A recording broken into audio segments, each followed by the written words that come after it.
로마서 8장.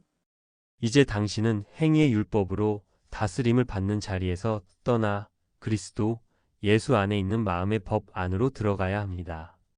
그렇게 된다면 당신은 결코 행위의 율법으로 인한 정죄를 당하지 않게 될 것입니다. 그리스도 예수 안에 있는 생명의 성령의 법이 죄와 사망의 법에서 당신을 해방시키는 것입니다. 성령의 법은 행위의 법이 아니라 마음의 법이며 마음을 규제하는 법이 아니라 하나님께서 마음을 만들어 가시는 법입니다. 죄의 발생과 육신에게 이어져 내려온 죄의 사슬은 흙에서 기인한 아담으로부터 시작이 된 것입니다. 그러다가 이제 그 육신의 연결고리 안에서가 아닌 성령으로 시작하는 첫 인류가 나타났습니다. 그가 곧 예수님이십니다. 하나님은 그 육신의 죄를 정하시고 인생들과 동일한 조건 하에서 거룩함에 나아가는 본을 보이게 하셨습니다. 그러므로 이제 우리는 예수님의 본을 따라 육신적 생각의 바탕 위에서 살지 말고 영의 생각, 곧 성령의 법이 가르치는 것을 따라 살아야 할 것입니다. 아담처럼 육신이 원하는 것을 따라 사는 것으로 얻는 것은 사망이며 예수님께서 완성하신 성령의 가르침을 따라 사는 것으로 얻는 것은 생명입니다. 생명으로 나아가는 길에 인생들이 말하는 행복이 아닌 진정한 행복인 마음의 평안도 얻게 되는 것입니다. 육신적 사고는 늘 하나님에 대하여 죄가 되는 것을 원하므로 하나님의 법을 따라갈 수 없습니다. 그것은 성령의 가르침을 따라가는데 방해가 됩니다.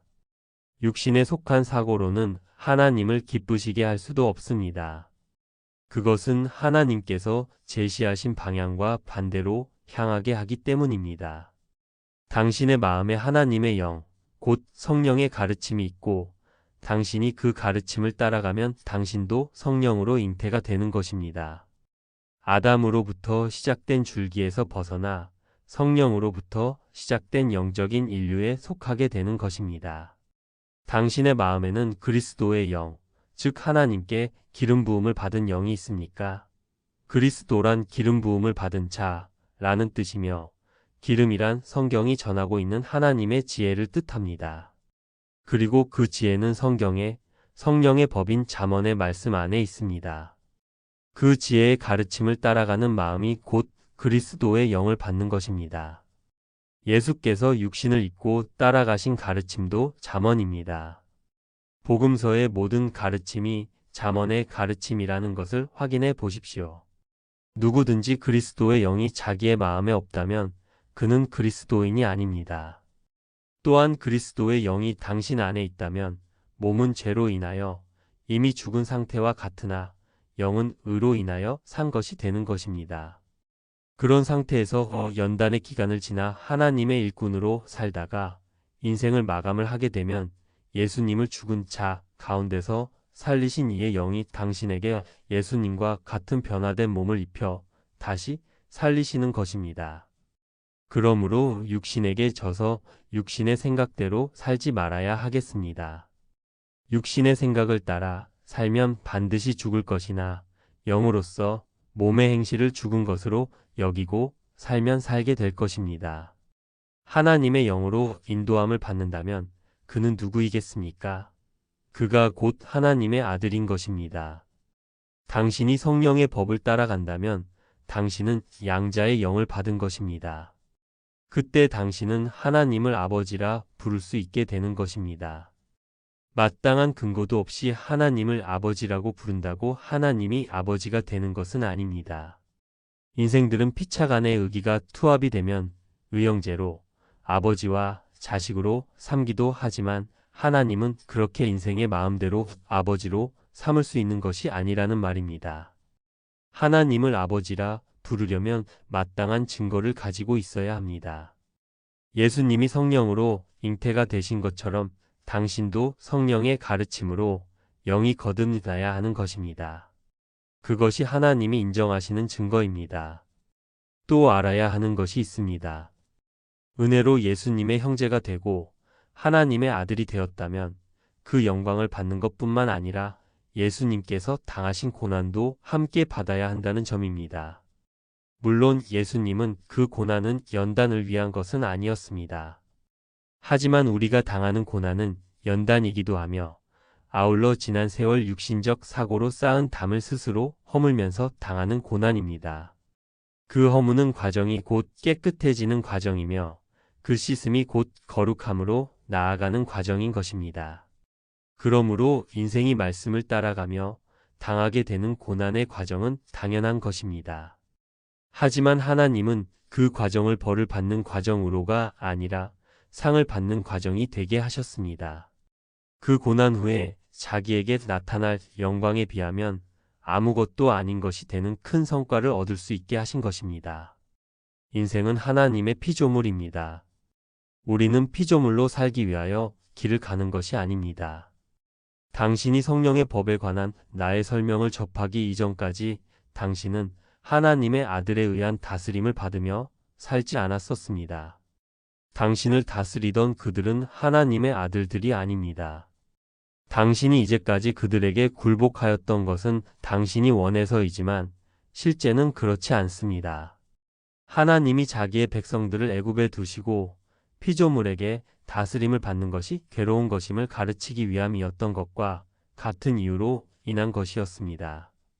그래서 당신은 하나님을 찾았고 그 마음을 보신 하나님께서 당신이 인지하지 못하는 때부터 미리 당신을 인도하기 시작하시어 지금 이 글을 읽고 있게 된 것입니다. 무엇이 분명히 보이지 않음으로 인하여 당신은 막연히 하나님을 찾았지만 하나님께서는 당신의 그 마음을 하나님을 믿는 마음이라 인정해 주시고 성령의 법으로 인도하신 것입니다. 물론 지금 선택의 기로에 선 당신은 여전히 당신의 선택으로 이 길을 가거나 가지 않게 됩니다. 성령의 법이 어떤 것인지를 모르겠으므로 못 가겠다고 한다면 그것도 어쩔 수 없습니다. 그러나 당신이 보이지 않는 하나님을 믿었던 것처럼 또한 성령으로 잉태가 되는 것이 어떤 것인지 아직 알지 못하는 상태이고 또한 지금은 알 수도 없습니다. 그러나 나와 같은 사도들도 하나님의 양자의 영을 받기 위하여 오래 참으면서 길을 갔다는 것을 알아야 할 것입니다. 인생은 자기의 마음이 어떻게 만들어졌는지 어떤 악을 향한 마음이 들어있는지 스스로 알지 못합니다. 하지만 성령께서는 아십니다. 그래서 성령께서는 한시도 당신의 마음에서 눈을 떼지 않으시고 당신이 하나님의 아들이 될 수 있는 길을 가도록 도와주려 하십니다. 이때 당신에게 요구되는 것이 말씀에 대한 믿음을 바탕으로 한 당신의 선택입니다. 우리는 그 믿음을 가지고 실생활에서 하나님의 법인 성령의 법을 따라 그 법으로 분별되는 선은 행하고 악은 행하지 않으면서 살아가면 됩니다. 그 나머지는 성령께서 인도를 하시는 것입니다. 그래서 우리에게는 알 수 없는 것에 대하여 필요한 마음인 믿음이 필요한 것입니다. 또한 그 따라감에 있어서 당신이 따라가야 하는 사람들이 있습니다. 그들은 종전에 당신이 따르던 피조물들이 아닙니다. 예수님께서 제자들을 양육하시고 그들을 형제로 대하심과 같이 그렇게 준비하신 사람들이 있습니다. 그들과 함께 영적으로는 다스림을 받되 육신적으로는 형제가 되어 서로 도우면서 길을 가는 것입니다. 처음에는 당신이 그들의 다스림을 받게 되지만 장성하여서는 나처럼 홀로 자기의 길을 가야 합니다. 그리고 당신도 당신 이후에 당신에게 보내시는 자들을 다스려 당신과 같은 길을 가게 하는 것입니다. 성도와 목사가 따로 있는 것이 아니라 모두 형제이며 모두 제사장이고 모두 왕이 되는 것입니다. 이렇게 우리 모두는 하나님의 식구가 되어 세상을 이기면서 길을 가게 되는 것입니다. 아무도 우리를 정죄할 수 없고 아무도 우리를 평가하거나 판단할 자도 없습니다. 하나님께서 옳다고 하시는 기준인 하나님의 법이 당신의 손에 있는데 누가 영적으로 당신을 재판하는 것이 가능하겠습니까? 그러므로 삶 속에서 당하는 환난이나 공고나 핍박이나 기근이나 적신이나 위험이나 칼을 두려워 마십시오. 우리를 그리스도의 사랑에서 끊을 수 있는 것은 세상에 없습니다. 우리에게 예정이 된 것은 성경에 기록된 바와 같이 우리가 종일주를 위하여 죽임을 당케 되며 도살할 양같이 여김을 받았나이다. 함과 같습니다. 그렇게 우리의 길은 육신적으로는 험난합니다. 하지만 이 모든 일에 우리를 사랑하시는 이로 인하여 우리는 그러한 상황들에서 넉넉히 이기게 될 것입니다. 나 바울의 확신을 들으십시오. 사망이나 생명이나 천사들이나 권세자들이나 현재일이나 장래일이나 능력이나 높음이나 깊음이나 다른 아무 피조물이라도 우리를 우리 주 그리스도 예수 안에 있는 하나님의 사랑에서 끊을 수 없을 것입니다. 로마서 9장. 다음의 내용은 바울이 유대인들에게 구원의 법이 그리스도로 인한 성령의 법으로 전환되었으나 하나님이 유대인을 버리신 것이 아니라는 것을 말하는 내용입니다. 오늘날 모세의 율법이 패한 상황은 아니나 성령의 법이 완전히 사라진 상태이기에 다시 회복하시는 이 과정에서 현 공의 안에 있는 사람들이 성령의 법을 모르기는 한 가지이므로 오늘날의 경우로 말을 바꾸어 풀어쓰도록 하겠습니다. 필자도 다른 곳에서 난 것이 아니라 현 공의 곧 개신교의 줄기 안에서 나아진 사람이므로 마음이 예레미야의 마음 또한 바울의 마음과 다르지 않습니다. 이제부터 내가 하는 말은 위선이 아닙니다. 그리스도 안에서 참된 것을 말하는 것입니다. 성령의 법을 받아 길을 가는 한 사람으로서 내게는 큰 근심과 떨어져 나가지 않는 고통이 있습니다. 그것은 다름이 아니라 전에 하나님을 향한 신앙을 가지고 피차간에 하나님 안에서 형제처럼 살던 사람들에 대한 생각 때문입니다. 내가 이런 말을 여러분에게 하는 것이 성령의 법의 가르침 안에서는 사실 불법입니다.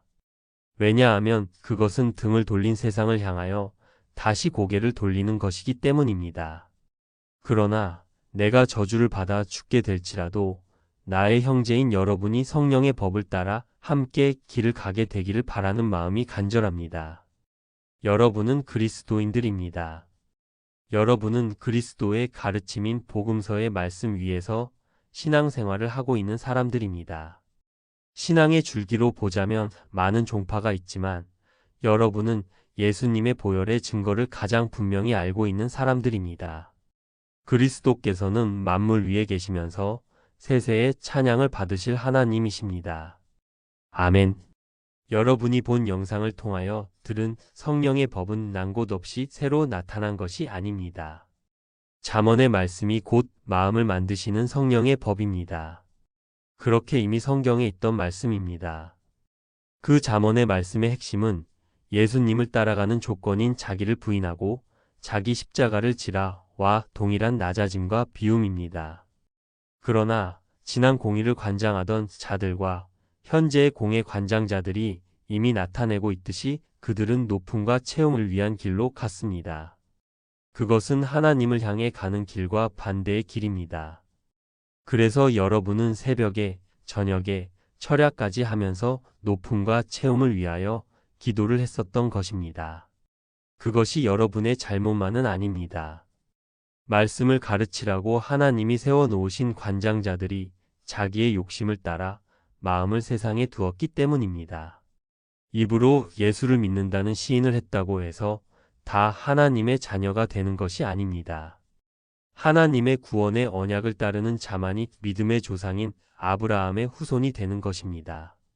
먼저 아브라함의 종에게서 난 씨가 있었으나 사라에게서 난 자가 아니면 하나님은 아브라함의 후손으로 인정하지 않으셨습니다.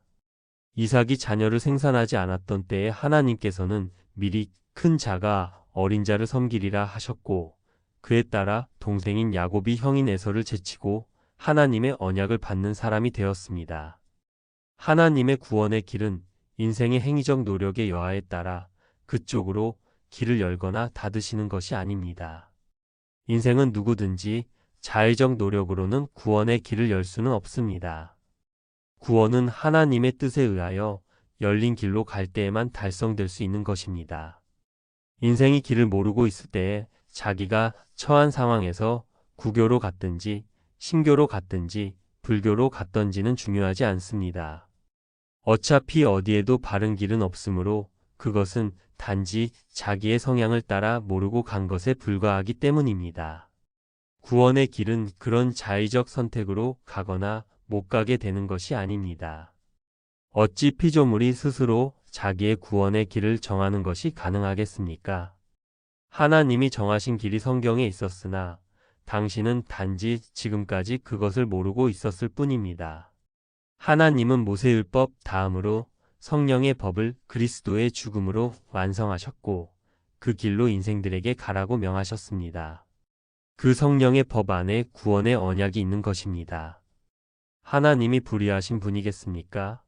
성경에 불의가 있겠습니까? 그러므로 이제 성경에 길이 있었음을 알게 된 당신은 당신이 선택하여 가던 그릇된 길에서 돌이키기를 망설이지 말아야 합니다. 물론 당신에게 이런 생각이 들 수는 있습니다. 어째서 하나님은 길도 모르는 관장자들을 그냥 내버려 두셨단 말입니까?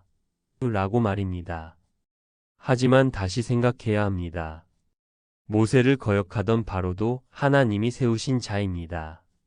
성경에 기록되기를 바로에게 이르시되 내가 이 일을 위하여 너를 세웠으니 곧 너로 말미암아 내 능력을 보이고 내 이름이 온 땅에 전파되게 하려 함이로다 하셨습니다. 그러면 어째서 바로 같은 자를 사용하시는 것인가?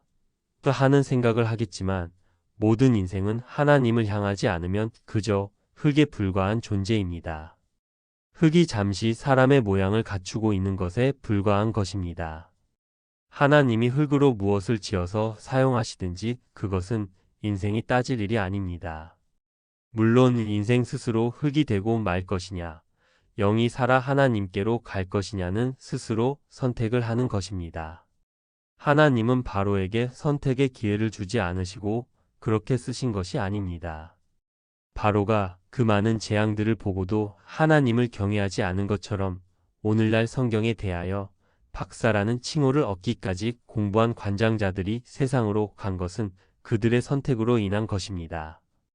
이제 중요한 것은 하나님이 왜 우리에게 그들을 따라가도록 놓아두셨느냐가 아닙니다. 마치 이스라엘 백성들이 애굽에서 바로의 다스림 아래 있었던 것처럼 당신이 그들의 다스림 아래 있다가 이제 출애굽을 할 상황을 만나게 하시려고 또 왜 지금까지 그렇게 살던 것이 잘못이었는가를 분명하게 느낄 수 있게 하기 위하여 그런 상황에 당신을 두신 것이라고 생각하는 것이 옳은 것입니다. 왜냐하면 세상에 하나님의 섭리를 진행시키시며 목표를 두고 있던 사람이 바로 당신이기 때문입니다. 하나님이 이제 원하시는 것은 그들이 아니라 당신을 그들 중에서 탈출시켜 다시는 그리로 돌아가지 않을 수 있는 상태로 만드시는 것이 하나님의 섭리 진행의 목적입니다. 물론 그 하나님의 뜻에 합당한 자가 될 것이냐, 아니면 가던 길을 고집하며 계속 갈 것이냐는 당신이 선택하는 것입니다. 당신이 하나님이 쓰시려고 만드신 그릇이 아니라면 굳이 당신을 성령의 법으로 인도하지 않으셨을 것입니다. 그리스도의 성령의 법 안에서는 하나님을 찾는 마음 있는 자는 누가 되었든지 기회를 부여하십니다. 그가 어떤 종교를 가지고 있었느냐는 중요하지 않습니다. 호세아 글에 말씀하시기를 내가 내 백성 아닌 자를 내 백성이라 사랑치 아니한 자를 사랑한 자라 부르리라. 너희는 내 백성이 아니라 한 그곳에서 저희가 살아계신 하나님의 아들이라 부름을 얻으리라 하셨습니다. 또 이사야가 이스라엘에 관하여 외치되 이스라엘 뭇 자손의 수가 비록 바다의 모래 같을지라도 남은 자만 구원을 얻으리니 주께서 땅 위에서 그 말씀을 이루사 필하시고 끝내시리라 하셨습니다. 또한 이사야가 미리 말하기를 만일 만군의 주께서 우리에게 씨를 남겨 두시지 않으셨더라면 우리가 소돔과 같이 되고 고모라와 같았을 것이다 한 것과 같이 오늘날도 동일한 상황이 되었습니다. 그러므로 지금까지 하나님의 의를 쫓지 아니한 이방인들도 하나님의 의를 얻을 수 있는 상황인 것입니다. 그리고 그것은 말씀에 대한 믿음으로 얻어지는 것입니다. 유대인들이 왜 그리스도를 인정하지 않았습니까? 그들은 하나님의 의를 저버리고 사람을 보고 사람을 따라갔기 때문입니다. 그래서 그들은 낮은 신분의 사람으로 오신 예수님에 의하여 하나님에 의해서 떨어져 나갔던 것입니다. 당신 또한 마찬가지입니다. 당신은 지금까지 어떤 목사, 어떤 신부의 말을 들으면서 신앙생활을 한 것이지 결코 성경만을 들여다보며 신앙생활을 하지 않았습니다. 그 결과 성경에 언급되어 있는 많은 선지자들의 성령의 법에 대한 외침과 욥기, 시편, 잠언, 전도서, 아가서의 말씀들과 당신은 상관없는 상태가 되었습니다. 표기된 네이버 카페 농부의 지혜로 찾아가시면 성경 내용 전체의 설명글을 가입 절차 없이 읽으실 수 있습니다.